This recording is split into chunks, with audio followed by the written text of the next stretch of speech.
Bom dia a Bom dia. todos. Bem, hoje nós vamos começar a falar sobre família com filhos pequenos. Talvez nós não vamos acabar hoje essa parte, porque os filhos, a educação na primeira, na segunda infância, são básicos para o desenvolvimento, as maiores dificuldades, os maiores problemas, doenças, ocorrem por falhas nesse primeiro período da vida. Então, eu fiz um gráfico aqui para a gente poder pensar um pouquinho, né, do papel dos pais na infância.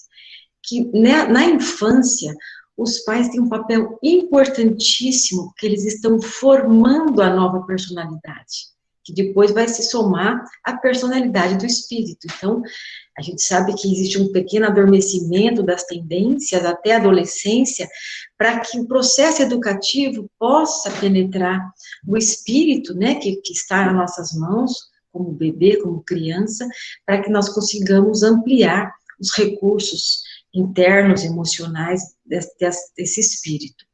Então, vejam, os pais, então, são modelos, né? Na primeira infância, principalmente, que é de 1 a 3 anos, até a segunda infância, até 6 anos, os pais, eles precisam filtrar as coisas que vão para os filhos, porque os filhos pequenos pegam tudo, eles são como uma esponja.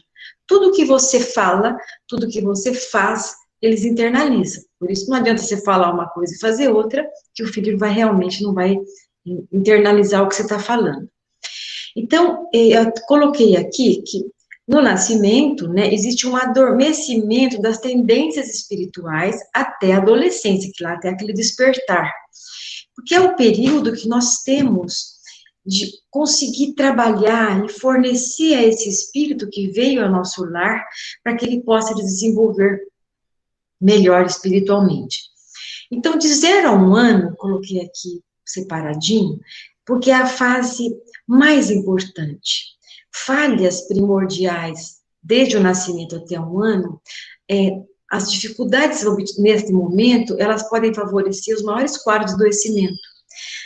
Quadros psicóticos, anorexia, bulimia. Os maiores problemas vêm em falhas nesse período aqui.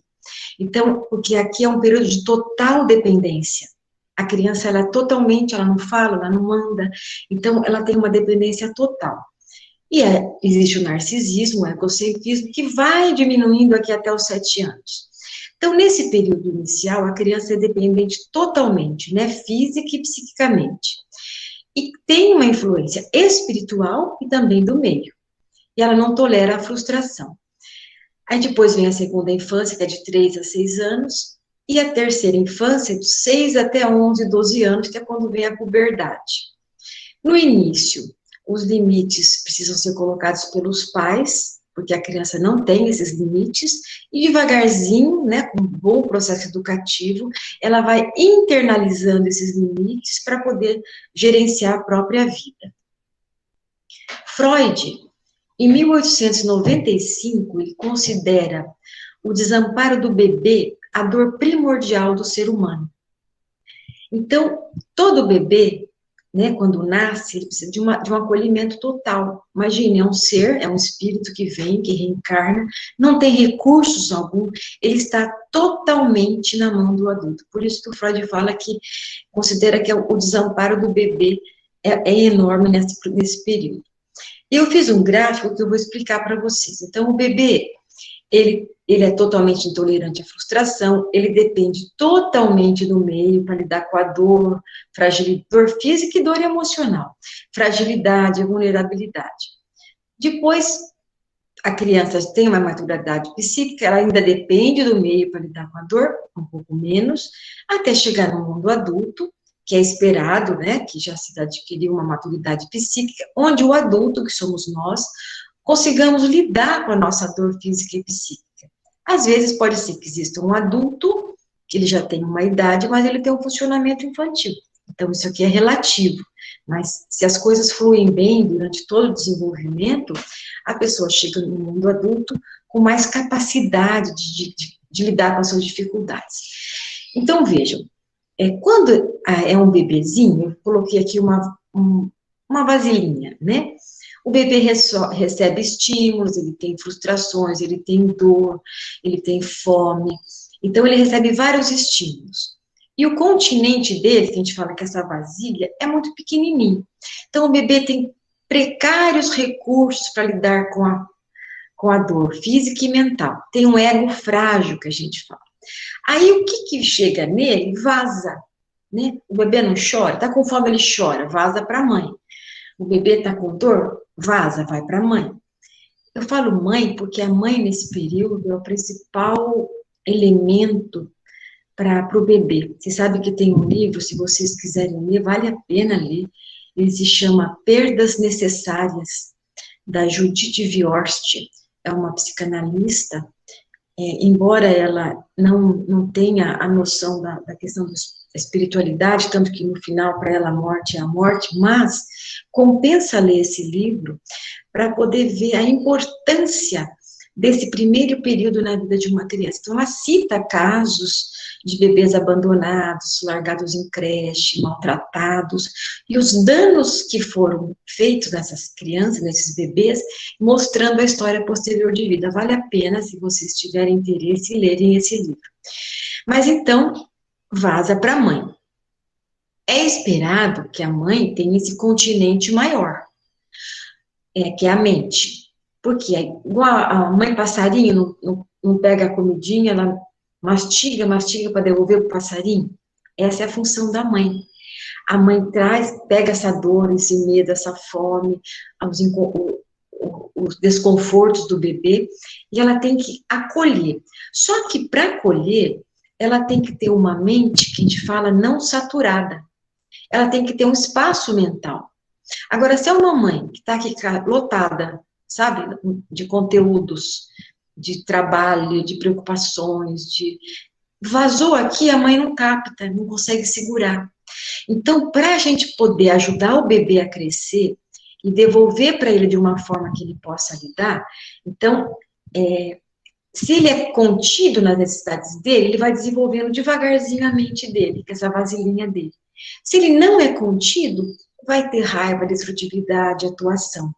Então, é muito importante que as mães tenham uma mente não saturada. Isso não é só para o bebê, não é, gente? Isso é para a vida. Nós não podemos ter a cabeça lotada. A cabeça lotada não cabe mais nada. Então, nós temos que ter uma reserva, um espaço para a gente poder realmente se alimentar. Então, quando a mãe não tem essa continência, uma mente saturada, ela não tem continência para as necessidades do filho, favorece doença. Se a mãe tem uma mente não saturada, que é saúde, ela consegue conter, metabolizar e devolver para esse bebê, para devagarzinho ele ir ampliando os recursos dele. Então, veja, a mãe, para acolher um filho, ela tem que ter uma mente não saturada. E o que é esse acolhimento? É um acolhimento da dor física e mental. A gente fala que é um colo psíquico. É um continente, uma mente não saturada, que vai metabolizar os conteúdos dos filhos e devolver de uma forma tolerável que eles possam, devagarzinho, ampliar os seus recursos. Então, ajudar o bebê, a criança, a desenvolver seu próprio continente, sua própria mente, para lidar com os conteúdos da vida, com a dor física, psíquica, capacidade de lidar com a frustração. Olha que importante esse início, né? Se você vai conseguindo ser esse continente que vai metabolizando, ajudando a criança a aumentar a vasilhinha dela, ela vai conseguindo lidar com as dificuldades da vida. E isso também é chamado de alfabetização emocional. Bion, um psicanalista, ele fala que uma pessoa, para fazer a alfabetização emocional, ela tem que ter a mente não saturada. Para ir devagarzinho, ajudando os filhos a fazerem a leitura da vida. Olha que bonito isso. Então, até para a pessoa depois se alfabetizar realmente na escola, não é? Ela precisa aprender a língua da mãe. O primeiro aprendizado da linguagem é a linguagem materna. É essa mãe que acolhe, que ajuda devagarzinho a criança a ler a vida de uma forma saudável. E também fala da capacidade negativa, que a mãe tem que ter essa capacidade negativa. O que é isso? Elementos beta são elementos negativos e alfa que constrói. Então, é transformar o negativo em positivo. é ter essa escuta afetiva, essa intimidade, esse respeito que vai se estabelecendo entre mãe e filhos. E aí eu dou esse exemplo aqui, ó. Então a criança, o bebê, né? A criança muito pequenininha, a vasilhinha dela, gente, é pequenininha. Então ele tem um continente pequeno e precisa aprender a lidar com a dor. Então vem a dor, a frustração, a fome, as dificuldades da criança um pouco maior, cai aonde? Na mãe, e aí na criança maior, também nos pais, né? Nos pais acolhedores. O que os pais fazem? Trituram essa dor imensa para a criança, começa a trabalhar em cima delas, ajudando a criança a entender, e devolve para a criança de uma forma que ela consiga conter. Olha que bonito isso, né? Então, o que antes estava insuportável, os pais que conseguem acolher as dores dos filhos em qualquer idade, e principalmente quando eles são muito pequenininhos, conseguem devagarzinho ajudar que os filhos, olha, vão ampliando a mente deles, vão ampliando a própria capacidade de gerenciar a sua dor. Então, são os pais que metabolizam os conteúdos dos filhos, são facilitadores, favorecem a ampliação do continente da criança. Se não ficou claro, vocês podem até me interromper, tá bem?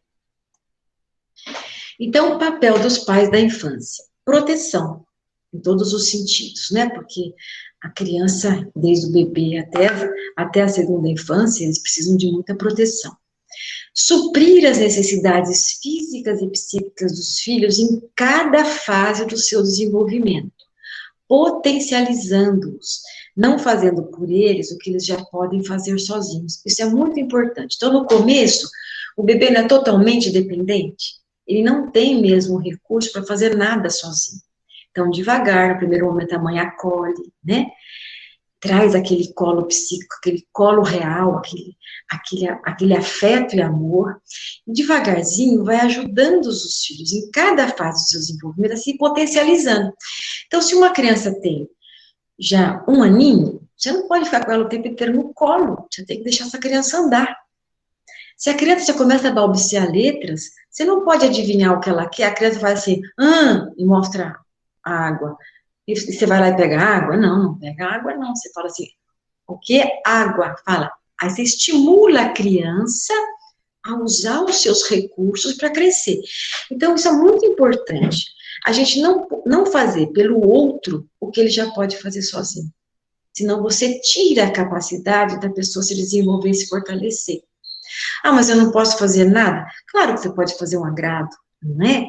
Ah, eu quero um suco, vou lá, faço um suco, eu quero alguma coisa que você pode fazer eventualmente, mas no geral, para a criança crescer, você tem que potencializá-la para que ela vá devagarzinho se independendo.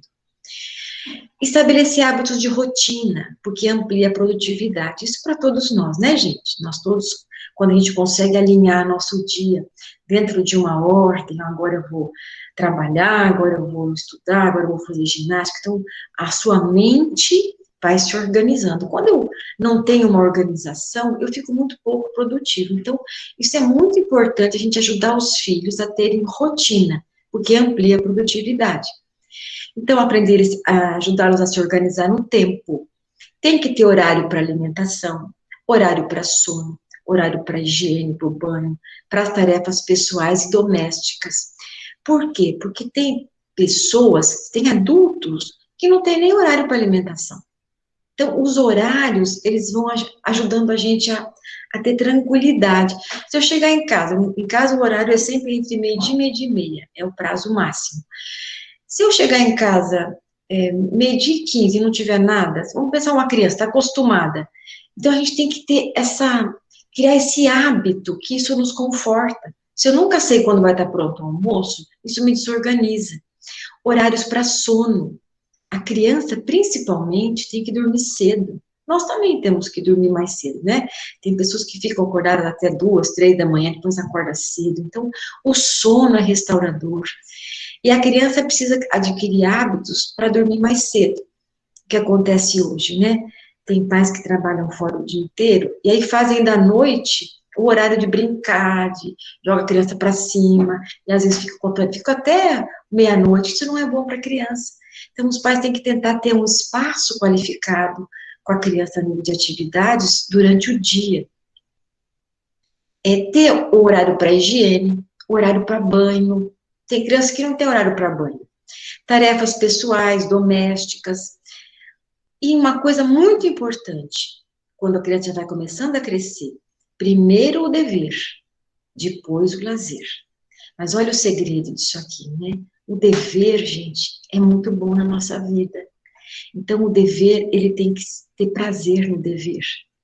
Porque senão a criança fala assim, ai, de novo eu vou fazer aquilo. Não, quando você estimula, vamos pensar, você estimula o conhecimento, o estudo, a criança vai ter prazer no dever, prazer em estudar, prazer em ajudar em alguma coisa em casa. Depende de como nós, adultos, lidamos com nossos deveres. Se tem pais que falam assim, ai, de novo trabalhar, você está passando o quê para a criança?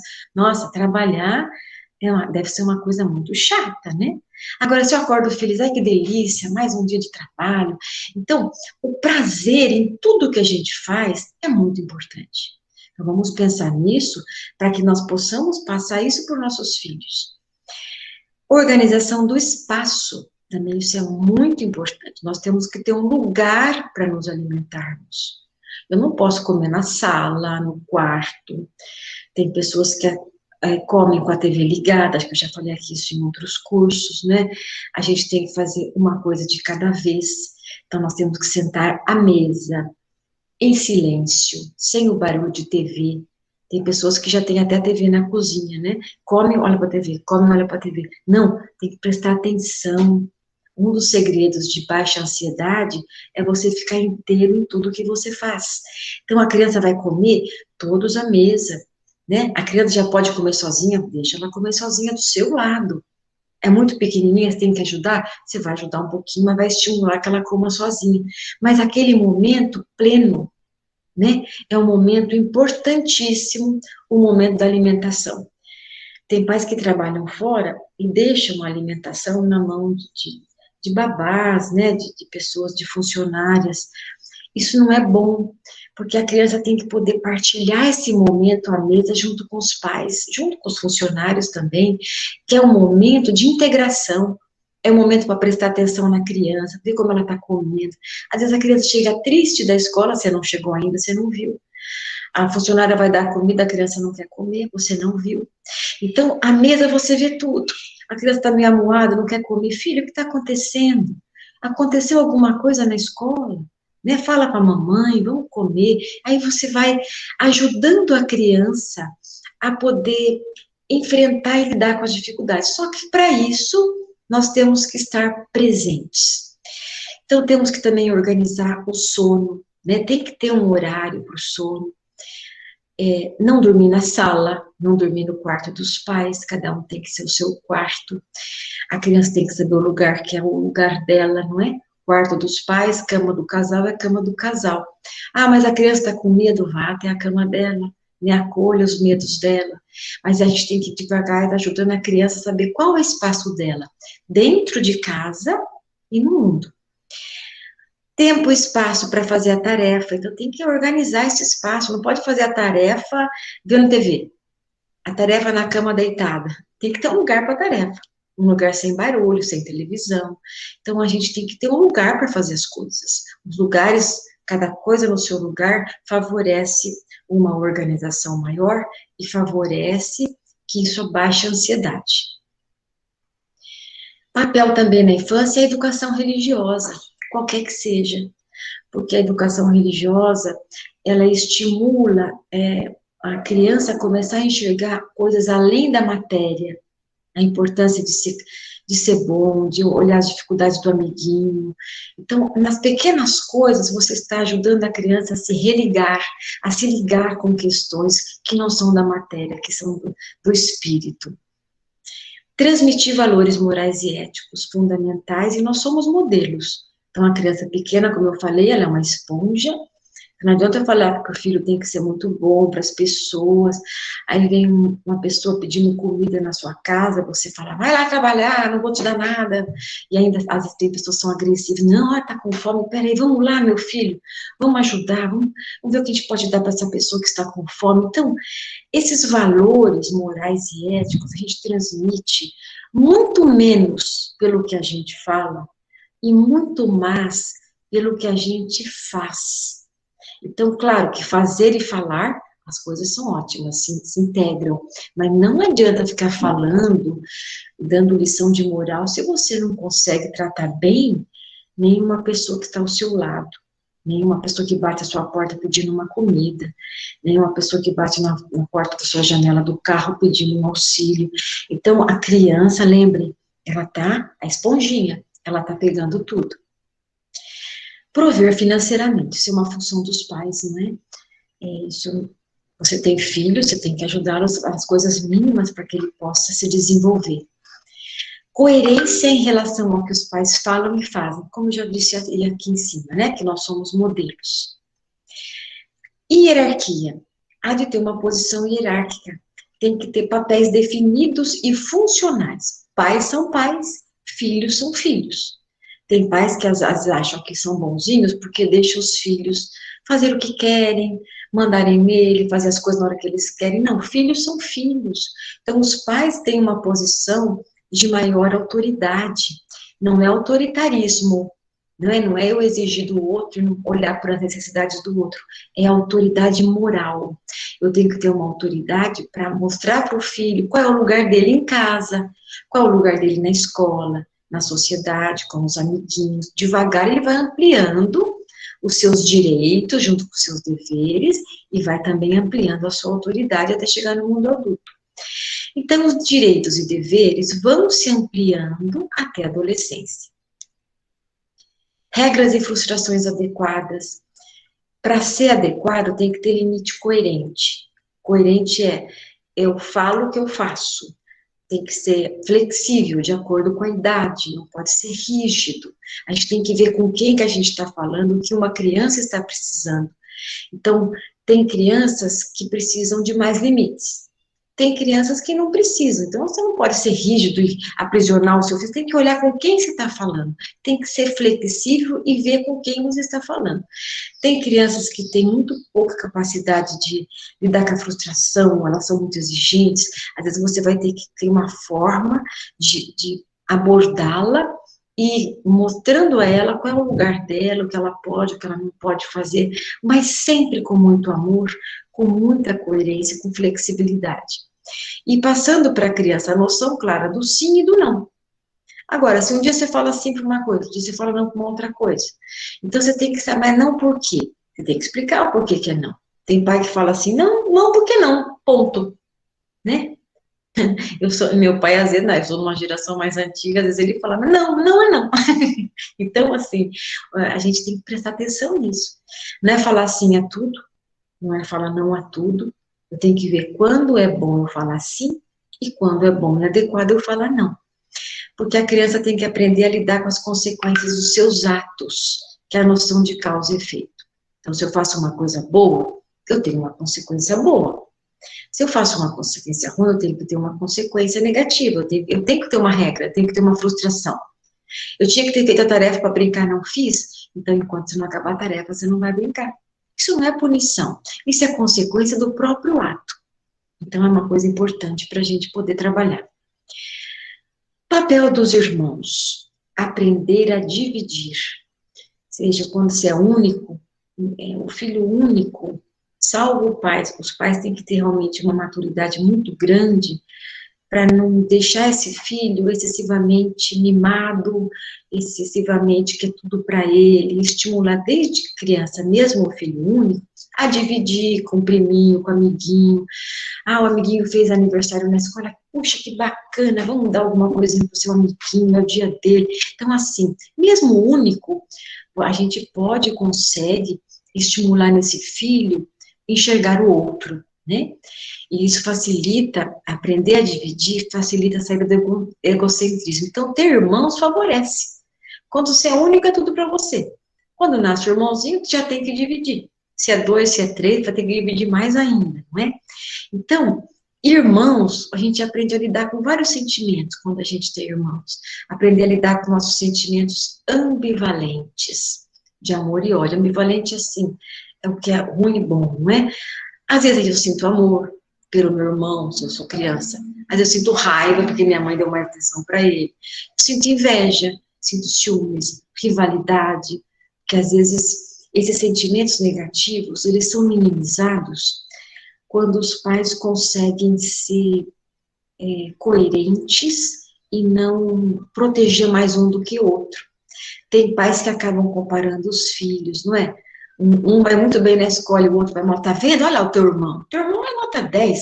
Você tinha que ter vergonha de tirar essa nota tão baixa. Então, isso favorece o quê? Inveja, ciúmes, rivalidade. Então, ao contrário, a gente tem que tentar favorecer o companheirismo.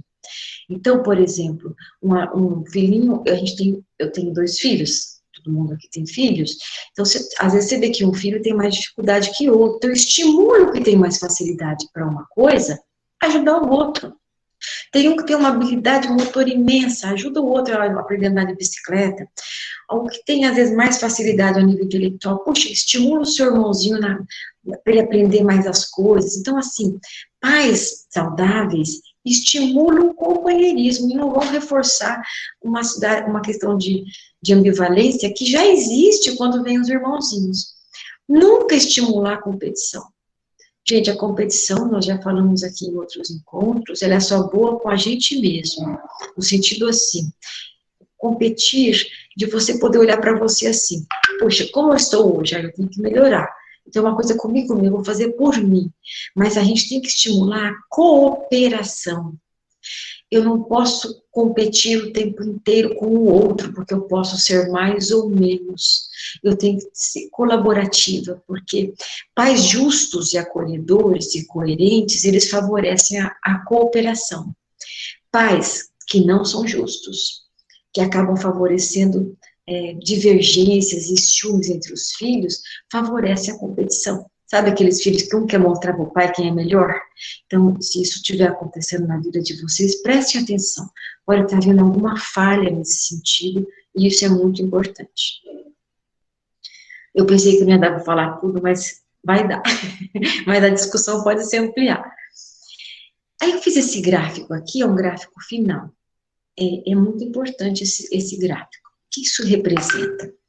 Quando uma pessoa nasce, ela já nasce com predisposições, né? Então, se é um espírito que já vem para essa encarnação com mais recursos positivos do que negativos, e se tem um meio familiar mais positivo do que negativo, esse espírito tem uma forte possibilidade de se desenvolver cada vez melhor. Então, mas vamos supor que um outro espírito vem e nasce com positivo e negativo igual. A pessoa não tem nada tão desenvolvido. E tem um meio externo com muitos negativos. E aí a responsabilidade do meio aqui são a família, os pais. Depois vai vir a escola também, que também vai influenciar que se a criança já está negativa, se pega um meio escolar inadequado, vai dificultar mais ainda, mas eu vou focar esses 2 núcleos. Então, vejam, se isso acontece, dificilmente esse espírito vai, só se ele tiver outros meios que favoreçam isso, tiver um bom tio, uma boa avó, usar alguns recursos, mas se tiver mais negativo, é mais difícil essa criança se desenvolver bem. Vou pegar um exemplo outro, vamos pegar o Chico Xavier. Vamos pensar que aqui fosse o Chico Xavier, mas ele só tinha positivo. E ele teve um meio externo muito negativo, né? Com as faltas de cuidados, mas ele era um espírito mais desenvolvido. Então, o meio afetou muito pouquinho, ele se expandiu. Vocês vejam, cada um é um. Agora, se eu tenho 3 negativos aqui e um positivo só, e o resto negativo, gente, aí é muito difícil a criança conseguir se desenvolver. Agora, pegando outros graus, é que eu não ia pôr todos, vamos imaginar se a criança nasce com esse monte de negativo, mas ela tem um meio tão acolhedor, tem mais só positivo, isso pode também alterar e ajudar essa criança. Então, vejam, é uma série de situações, de recursos positivos e negativos da criança e dos pais, depois do meio maior, que vão tecendo o desenvolvimento espiritual, intelectual, emocional dessa criança. Bom, eu vou aqui agora fechar o quadro. Eu falei muita coisa, né? Eu acho que nós vamos ter muito que conversar. Bom dia. Eu fico pensando aqui, crianças que simplesmente assim, ou foram abandonadas da mãe na primeira infância, vão para orfanatos e não têm essa atenção, ou às vezes nós mesmos não damos essa atenção necessária para a criança. Como que a gente faz lá na frente para essa criança não ter essas consequências maléficas dessa educação que a gente às vezes não soube? Ô Cleomara, essa pergunta é importante, né? Depende, lembra do positivo? Se é uma criança, se é um bebê, que ele já nasce, esse espírito, com muito mais recursos positivos, e tem falhas. Agora, as falhas, na época de 0 a 1 ano, gente, elas são importantíssimas no sentido da estrutura do psiquismo. Então, mesmo uma criança com muitos recursos, vocês lembrem disso, ela é totalmente dependente da mãe, ou de quem fique com ela, para que ela se desenvolva. Ah, mas e se a mãe trabalha fora? Olha, a figura da mãe mesmo, que é essa mãe que ela reconhece a voz até dentro do útero, que nós já falamos aqui, é fundamental. Mas se não é possível, se essa criança tem recursos e tem uma avó excessivamente afetiva, que acolhe as necessidades dela, ela pode se desenvolver. Agora, imagine aquelas criancinhas, aquelas que as mães não têm outros recursos, né?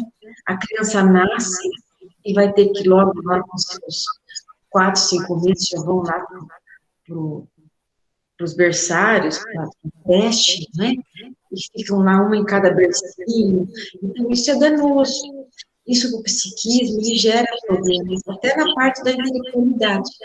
Então, eu penso que se as pessoas soubessem mesmo a importância básica, principalmente nesses 3 primeiros anos, e fundamentalmente no primeiro ano de vida, deveria ter sido o governo, o mundo deveria favorecer um período onde as mães e os pais pudessem ter uma relação mais próxima com os filhos, porque isso ia favorecer pessoas mais produtivas, intelectualmente mais desenvolvidas. Então, olha que importante. Existem países adiantados, não sei se é a Suécia, teve uma reportagem, que quando nasce uma criança, o pai e a mãe, eles ficam em licença por um tempo maior para cuidar do bebê. Então, assim, Cleomara, as falhas existem, mesmo a gente... Vocês estão me ouvindo? Eu estou ouvindo ruído. Agora melhorou? Agora melhorou, né? Então, vejam, é fundamental. Agora, falhas existem, nós também temos dificuldades, mas sabe, Cleomara, a gente dá o que pode. Então, tem mães que precisam mandar o filho para uma creche, e a gente orienta, assim, que possa ter o melhor, né? Então, o tempo que a mãe pode estar com esses filhos, que possa ser um tempo mais qualificado, porque é a formação do espírito. Até a adolescência, nós estamos ajudando esse espírito a uma nova formação de uma nova personalidade que vai depois se somar com a personalidade do espírito. Então, esses primeiros anos de vida, eles são essenciais e precisam ter mais cuidado. Então, nós podemos, sim, orientar os pais, orientar. Tem mães, e não é só o que a mãe dá, por exemplo, tem mães que não têm o leite, não tem problema, se ela não tem o leite, mas ela tem o colo, ela tem o olhar, tem o cheiro da mãe. Tem mães que entram em depressão pós-parto, e às vezes a mãe tem que se afastar do filho, né? Tem tem bebês que até correm risco quando a mãe tem uma depressão profunda, mas tem uma avó muito presente, tem um pai que está ali suprindo, então é relativo tudo isso. Claro, a nível ideal seria que a criança pudesse ter, principalmente nesse primeiro ano, uma presença maior da figura materna. Obrigada, Marília. Ok, depois eu até anotei algumas coisas aqui a respeito disso que você falou, da pergunta da Cleo, mas primeiro a Adriana, ela fez a seguinte pergunta sobre aquele desenvolvimento negativo que você falou. O que quer dizer desenvolvimento negativo? Desenvolvimento ou capacidade negativa, Adriana? Lá no comecinho, que eu falei da capacidade negativa, é isso? Sim, ela está dizendo que sim. A capacidade negativa não é desenvolvimento negativo, é uma capacidade de transformar o negativo em positivo. Transformar elementos beta, que esse psicanalista usa, para elementos alfa, que são elementos construtivos. Beta são os elementos mais negativos. Então, uma mãe, uma família mais acolhedora, ela tem essa capacidade de transformar, de ajudar o filho, em qualquer idade, principalmente nesse início de vida, a ajudar o filho a transformar o ruim em bom. Ela ajuda o filho nesse acolhimento primitivo aí, entendeu? Nesse acolhimento inicial, que ele chama também de alfabetização emocional. Então, ajudar a criança a aprender, ajudar a criança, a criança vai se sentir amada e acolhida, por exemplo, que vamos pensar um elemento beta, uma dor intensa do bebê, uma cólica, uma fome, um desconforto, um choro que não para, esse é um elemento beta. Então, a mãe tem que ajudar a transformar acolhendo. A mãe não vai chegar lá e vai ficar brava com o bebê, aí é beta com beta. Então, a mãe vai acolher, a mãe vai dar o colo, vai ninar, tá com cólica, vai dar um remedinho. Então, é nesse sentido, entende? E os nossos filhos, em qualquer idade, às vezes eles nos trazem situações negativas. Nós, às vezes, adultos, entramos no estado de tristeza, ou de dificuldade, ou de irritabilidade, que podemos estar ali no momento beta, no momento mais negativo. E, às vezes, a gente também precisa de um colo. Você vê, isso é para a vida, não é? Muito mais no início, mas isso são situações que nós precisamos viver durante toda a nossa vida. Nós precisamos desse acolhimento, desse bom do outro, para que a gente consiga transformar algumas dificuldades que todos temos. Ficou clara a resposta? Ok, ela tem mais uma pergunta aqui, que ela fala sobre aqueles pais que dizem, né? Ela usou a palavra, o verbo dizer, né? Dizem ser amigos, quer dizer, aí já tem um desmembramento, mas isso é positivo? Amigos dos filhos, você quer dizer? É isso, Adriana? Isso. Deve ser, né? Os pais têm que ser amigos dos filhos, mas ele não pode esquecer que eles são pais. Pais amigos, eles são pais que têm autoridade e que são amigos no sentido de ouvir, de acolher, de companheirismo, mas os pais têm uma autoridade maior. Então, tem pais que a gente fala assim, sou amiguinho do meu filho, né? Trata de igual para igual. Não é de igual para igual. Existe uma hierarquia que ela é muito importante. Se os filhos sentem que não tem nada que os proteja deles próprios, isso faz mal para os filhos, eles vão sofrer. Então, assim, o amiguinho, tem pais que são tão amiguinhos que, vão pensar assim, fazem alguma coisa errada, tem pais que vão pensar, tá bebendo, e o filho não tem 18 anos ainda, e fala, filho, toma aí um copo de cerveja, que amiguinho é esse, né? Porque o pai, nessa fase que o filho vai fazer suas experimentações, tem que ser aquele que orienta, não é? E não aquele que, o filho vê no pai reações de um adolescente, ou de relações muito inconsequentes, ele não vai conseguir ser uma pessoa que vai ter autoridade, porque ele não vai ser reconhecido assim, né? Ele vai ser banalizado. Então, o pai é amigo no sentido de companheirismo, de acolhimento, mas não é aquele amiguinho. Pai é pai, né? Mãe é mãe. E filhos são filhos. O Edson levantou a mão aqui, acho que é sobre esse assunto, né, Edson? Pode falar. Eu queria que a Marília falasse um pouquinho da superproteção, né? Porque tem algumas situações em que levam os pais a superprotegerem. Filho único, filho que era doente no período infantil, filhos que nasceram quando os pais estavam com uma situação de relacionamento difícil, filhos adotados. Então, esse problema da superproteção. E uma outra questão que eu queria falar para a Marília, tem um médico chamado Ricardo Vardil, em Belo Horizonte, que ele trabalha muito bem essa questão da educação espírita, né, dos filhos, e ele fala o seguinte, que muitas vezes, ao corrigir um erro, a gente mata um talento, porque, na verdade, o problema ali não é o ato, é a dosagem. Então, a gente deveria dosar melhor aquela atividade da criança sem matar aquele talento dela. Então, as duas coisas, se ela pudesse dar uma passadinha. Obrigado, Marília. Bom, a primeira coisa, você falou da superproteção, né? Superproteção, ela nunca é boa, mas você tem razão, Edson. É comum pais que, por exemplo, um bebê, eu já lidei com situações assim, nasce precocemente, correndo risco de vida, os pais ficam mais ansiosos, zelosos pela vida, acabam protegendo muito, né? Por medo. Então, a superproteção, ela nunca é boa. Uma criança que sofreu dificuldades, ou porque ficou doente, ou vamos pensar, tem criança que perde a mãe, que perde o pai, então há de ter um acolhimento para as necessidades. Agora, a superproteção, super não é bom, tem que ter a proteção, porque se você dá a superproteção, você tira da criança a possibilidade dela aprender a se proteger, porque ela fica numa posição mais de recebimento, mais infantil.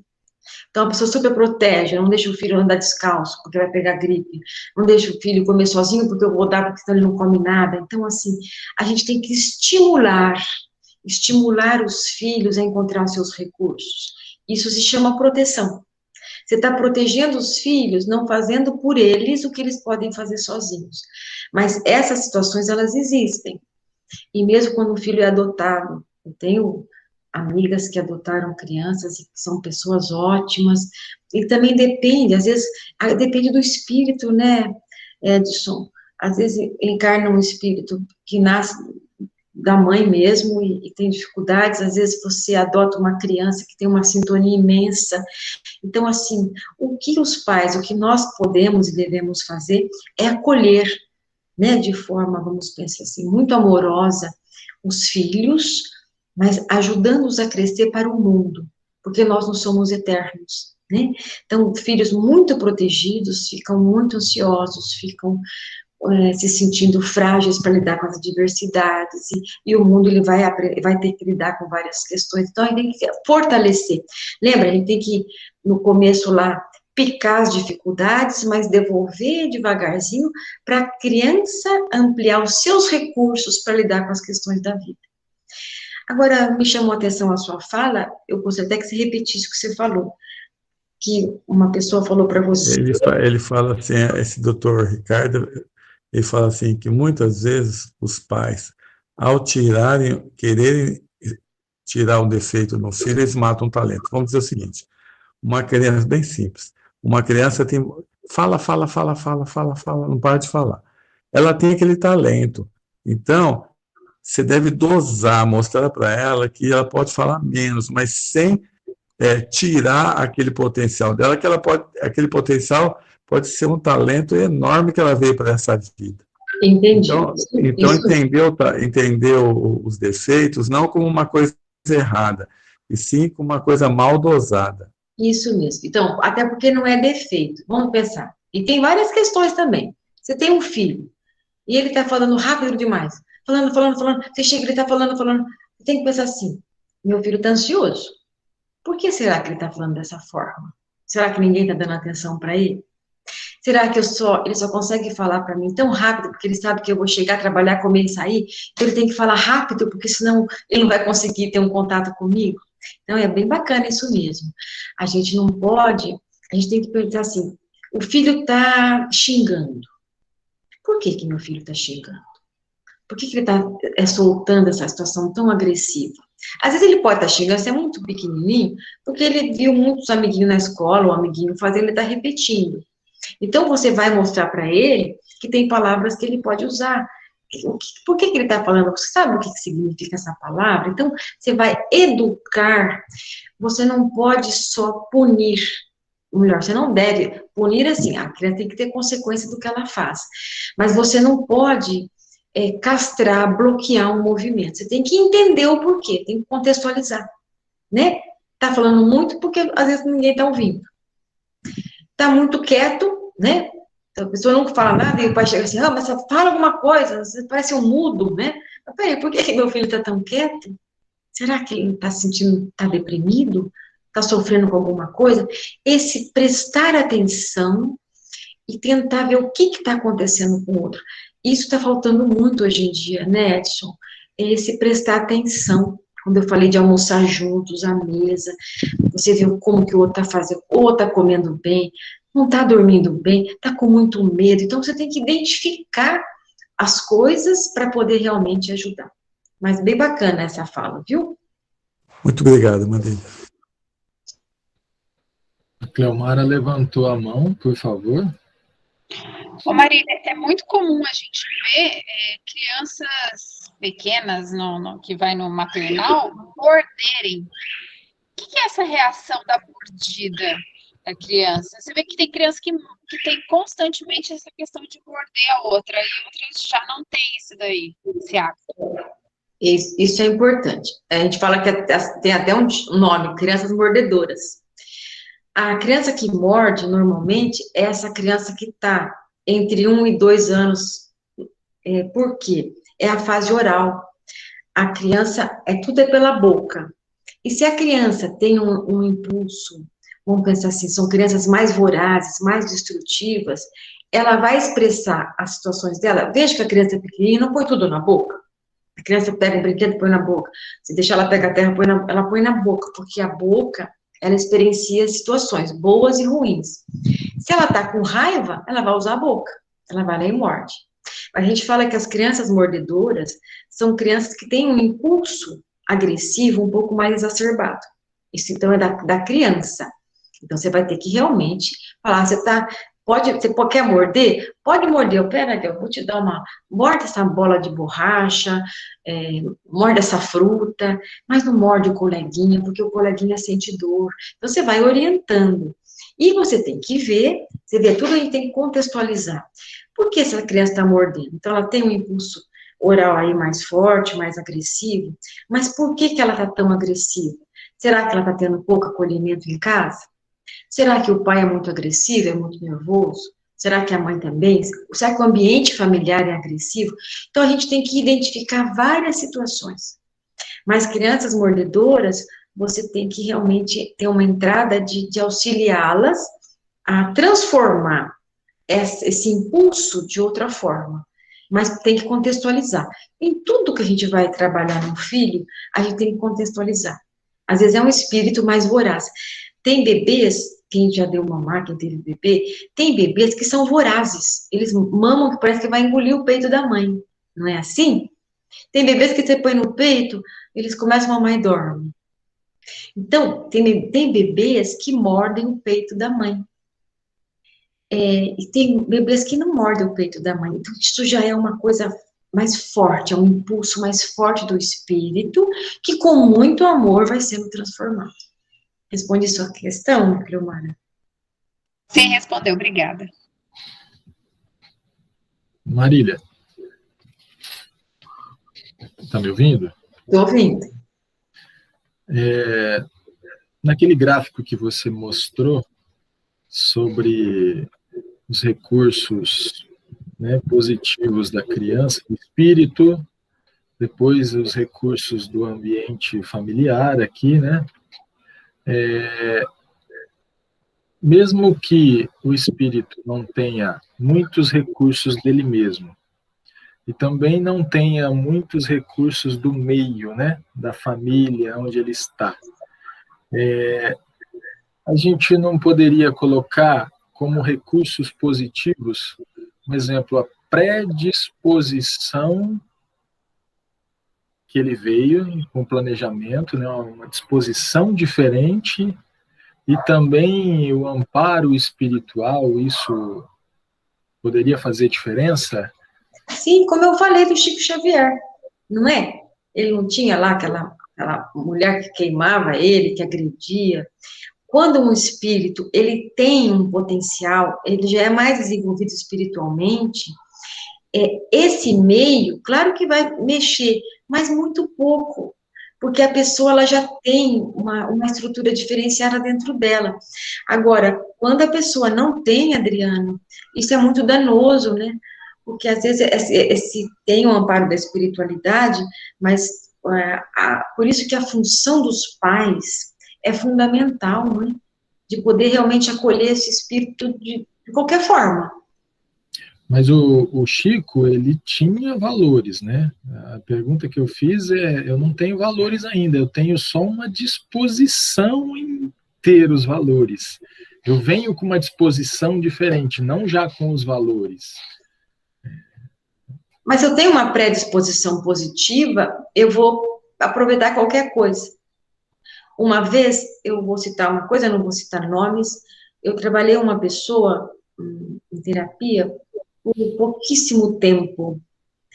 Essa pessoa ficou o quê? 3 meses? Isso é pouco tempo em terapia. Mas era uma pessoa que ela aproveitava, por exemplo, tem pessoas que têm um balde d'água e derruba tudo. Essa pessoa aproveitava cada gota.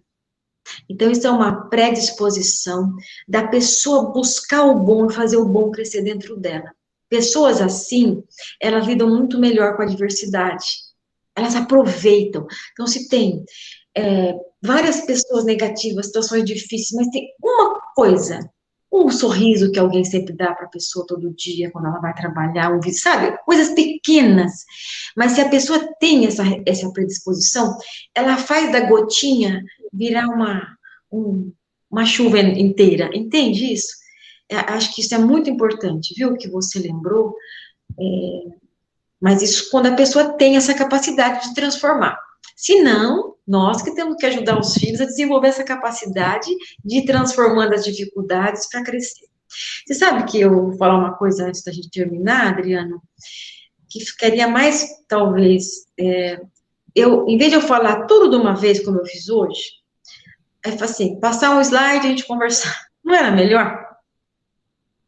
Não sei se porque eu acho que assim a gente perde, teve tanto conteúdo, e a gente perde, mas se vocês concordarem, a gente pode fazer isso da próxima vez.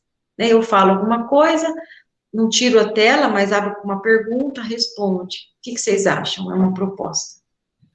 E mesmo deixar todos à vontade, a hora que surgir a dúvida, levanta a mão, a gente... Isso, seria ótimo. Isso é muito bom.